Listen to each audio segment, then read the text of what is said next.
사실은 요즘 청년들이 갖고 있는 궁금증 이런 것들은 지금 어떻게 보면 질문한 그런 내용일 수도 있어요. 경전의 내용에 보면 참 신기하고 신비한 이야기들이 참 많죠. 우리끼리니까 이렇게 좋게 얘기하지 바깥의 사람들은 에이 그런 뻥 막 이런 표현도 쓰고 그러시잖아요. 근데 지금 질문하신 내용에 대해서 제가 조금 답변을 좀 드리자면 경전에 이런 말씀이 있어요. 여러분들도 많이 들어보셨을 겁니다. 어떤 수행자가 부처님께 질문을 해요. 당신은 거룩한 사람입니까? 이렇게 질문을 해요. 부처님에게. 부처님께서 뭐라고 답변하시냐면요. 세상에 거룩한 사람은 없습니다. 다만 거룩한 삶이 있을 뿐이다. 이렇게 표현해요. 그러니까 태어나면서부터 거룩한 사람이 있는 건 아니에요. 그 사람이 거룩한 삶을 살았기 때문에 거룩하다 이런 표현을 쓰잖아요. 훌륭한 삶을 살았기 때문에 훌륭하다. 그렇지 못한 사람들은 손가락질하고 뒷말하고 이게 자연의 이치고 세상의 이치 아니겠습니까? 거룩한 삶을 탄생부터 사셨다는 걸 서가모니 부처님께 설명하기 위해서 지금 말씀하신 탄생계 이런 것들이 이제 경전에 많이 등장을 하고 굉장히 뭐 신비하게 신기한 일이죠. 막 어린 아이가 일어나가지고 태어나자마자 동서남북으로 7발자국씩 막 걷고 탄생계도 막 하고 하는 그런 내용들이 막 있어요. 그것 말고도 경전 곳곳에 부처님의 일생 중에 보면 굉장히 신기한 일들이 참 많습니다.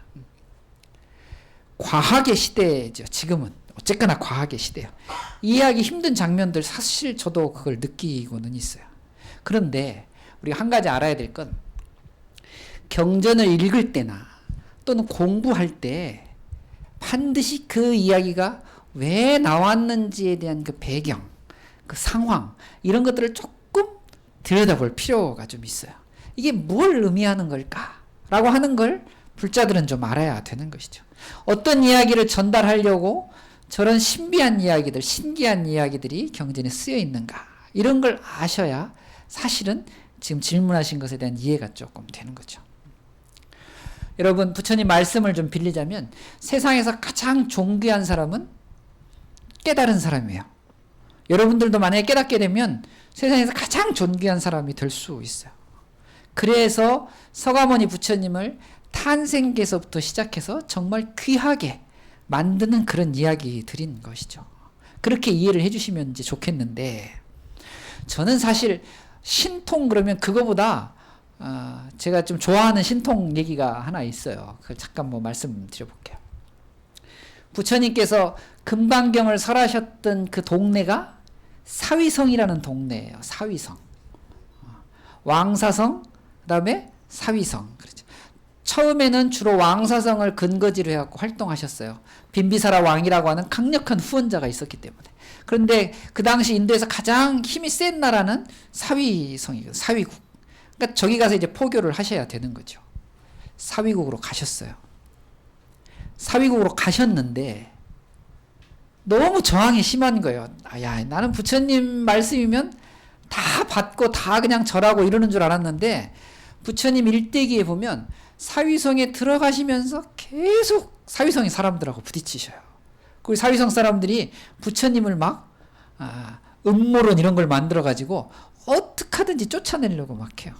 그러다가 사위국을 다스리고 있던 왕에게 그 불교 말고 부처님 제자들 말고 다른 종교 수행자들이 저 사람이 정말로 종교 지도자인지 한번 시험을 좀 해봤으면 좋겠습니다. 신통력을 한번 겨뤄봤으면 좋겠습니다. 이렇게 제안을 한 거예요. 사위국의 바사익이라고 하는 왕이 그거 좋은 생각입니다. 그래서 부처님께 청을 해요. 신통력을 한번 겨뤄봤으면 좋겠는데요. 부처님이 신통력이 아니면 이 지역에서 포교하기가 쉽지 않다는 걸 아시고 허락을 하십니다.